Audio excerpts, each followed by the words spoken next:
Hello my friends, it's Gabriel with The Last Huntsman Outdoors here. And here I got a new knife from a company that's just getting into the knife world. And what I have here is the Stoner MS6. Now, a couple things right off the bat. So this is a factory second, kind of a blend model that they sent for me for testing and review. And so I'm always appreciative of that. And they did this all CNC, which is really cool. So let's get out and test this knife out. All right, so this is the Stoner MS6. Yeah, there's poison, well, yeah, I think that's poison ivy right there. But we'll kind of stay a little farther back away from it. Made of that good old AEBL steel. It's about 3/16 thick. I'm actually kind of glad that they went with AEBL steel. That's an awesome steel. I absolutely love the AEBL steel. Now, I know right off the bat, everybody's going to be like, it has holes in the fuller. So we're going to be testing that. I personally, they're small enough and AEBL steel is tough enough that I don't think it's going to have like any kind of issues there personally, but we'll find out. You guys are learning as I use this knife. I keep wanting to call it the Stoner 63 knife, and it's not right. Yeah, made in the USA. He told me that they're making their own sheaths, they're making the knives, they're doing everything. I think they have to like import the steel, and I think like something with the hardware too, if I remember right. But everything else made in the United States. And of course they're making the G10 scales as well, and they actually have two different variants of G10. I actually showed one of the variants on one of my shorts, and it was like a smoother camo G10, but then and of course they got all different colors, but they also got this like milled out textured G10. Really like that, and as you guys can see, the whole thing is like really crowned out and stuff. I had one person even comment and say like, oh, the holes are gonna like get food in it. This ain't gonna be a food processing knife. Like there's other knives that I would use for food. This is what I would consider like your tactical kind of soldier field knife, potential like survival knife is what I would kind of call this. But let's get testing it. All right, here I have the Stoner MS6. Roughly, as the name implies, 6-inch blade, high saber grind, AEBL steel, 3/16 thick. So, should be quite a champ on this.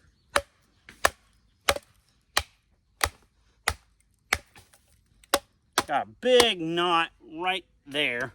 I'm gonna go right through it. Ow.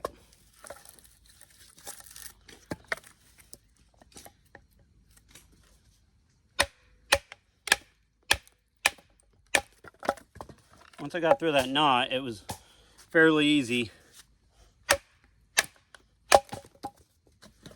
Do one more.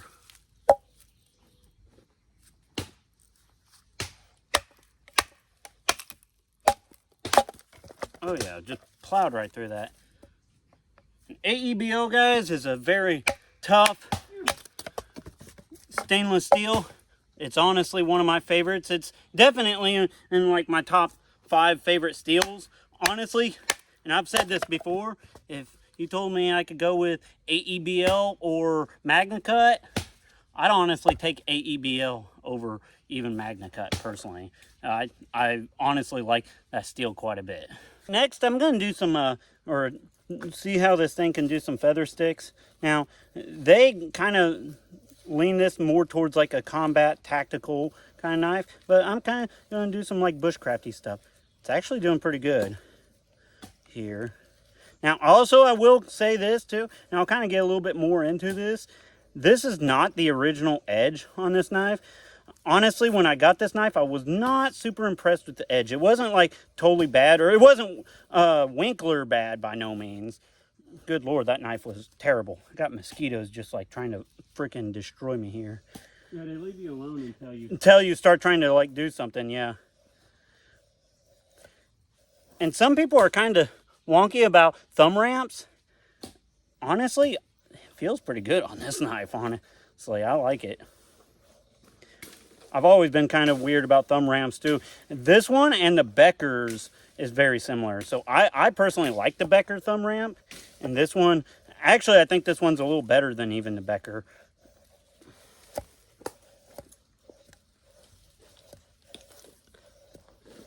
I have a mosquito like right in the middle of my back chewing on me, and I can feel it.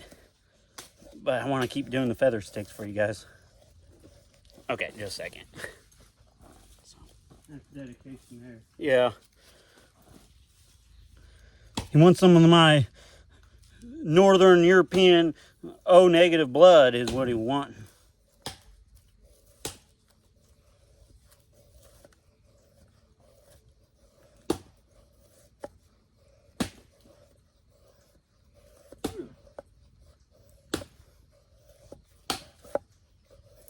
But yeah, it does actually do pretty decent with some feather sticks. Another thing I'm going to do here is I'm going to just do some notches here and some cross grain batoning. We're going to kind of put that AEBL through the test here. Pop it out. Give me a little square notch going here. Right there. Get me a little tent staker notch going.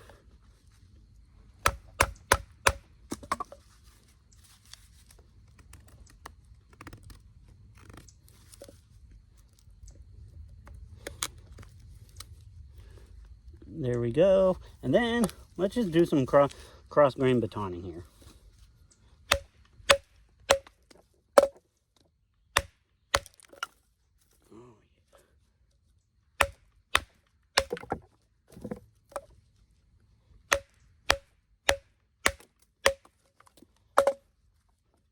Maybe one more bigger piece here and just really kind of put it to right in the middle of a knot. Let's just go for it.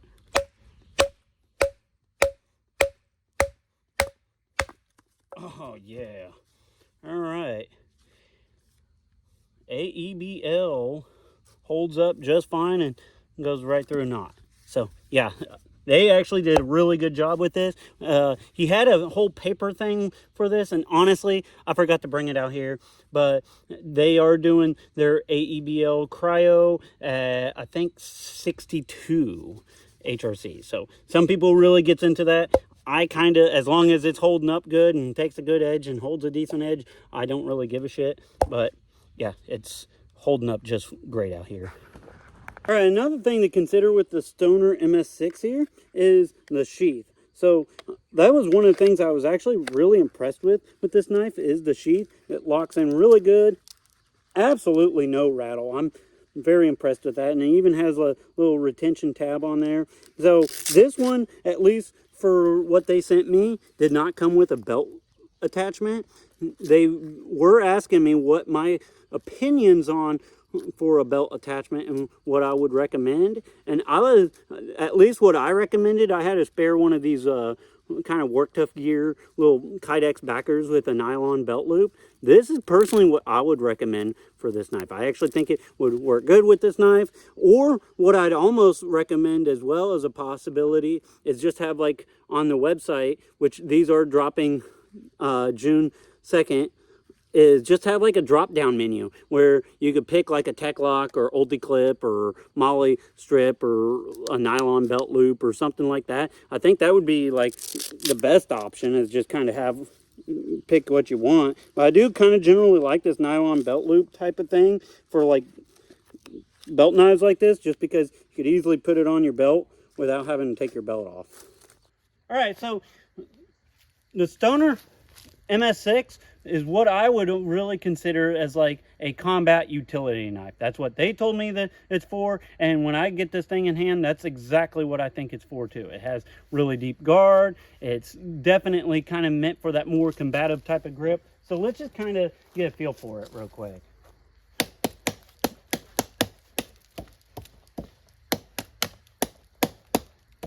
Let's try some stabbing here.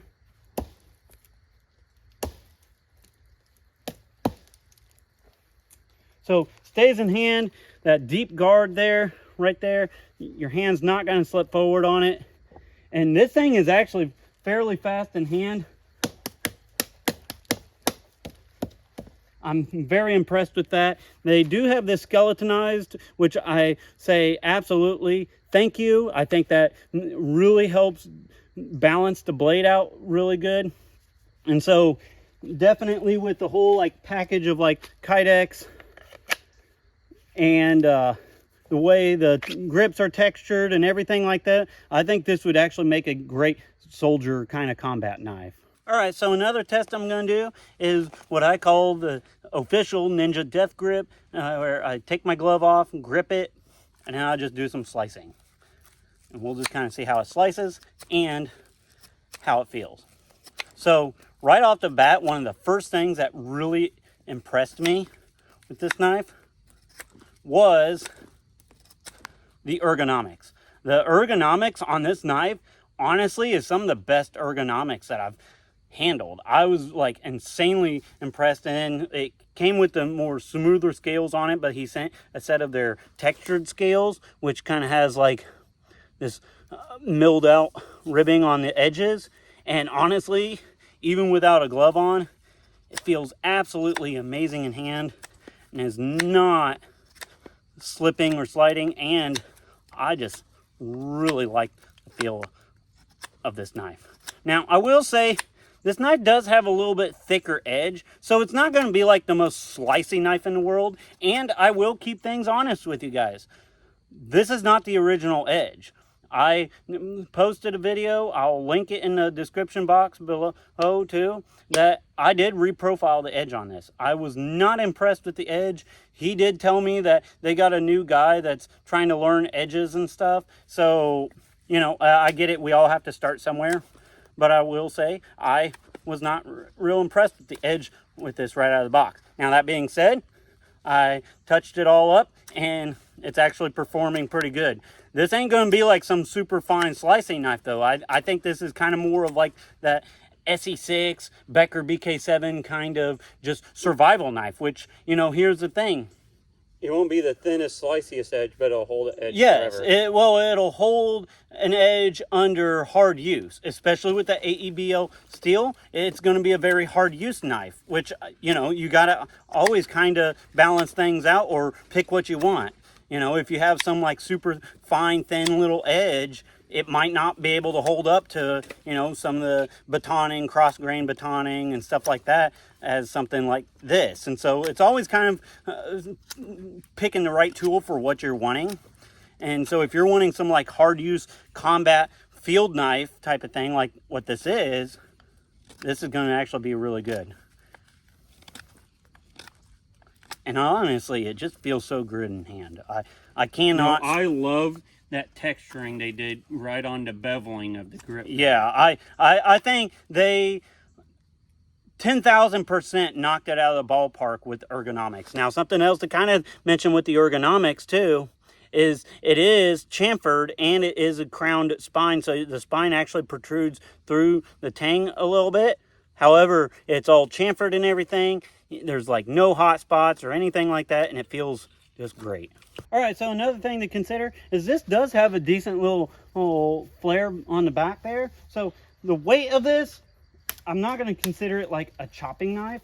However, you can do some light delimbing and stuff like that.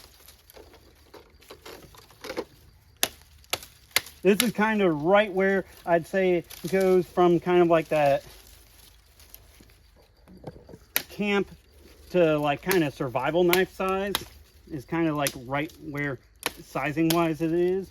But which we like that size of knife, right? Yeah, I mean, I kind of designed my own knife in that size too. But yeah, for just doing some like light chopping and stuff, this would actually do pretty decent. All right, so this is going to be just kind of a first impressions type of review and with some use obviously. And these are dropping June 2nd, so if you're watching this, it might be a couple days after they drop, but he is going to be having a drop on the website for these. So if you're interested in something like that, check these out. I definitely plan on coming back to this knife and doing kind of a part 2 longer term review on it. I'm just out here trying to get kind of something out there on it now.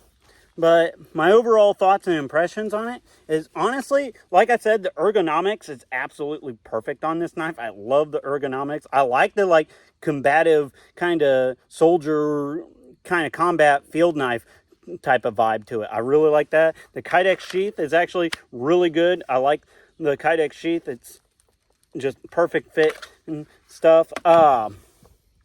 The grips on there, I really like that. I like how they textured those two. I hate just really smooth G10, but these are like really good.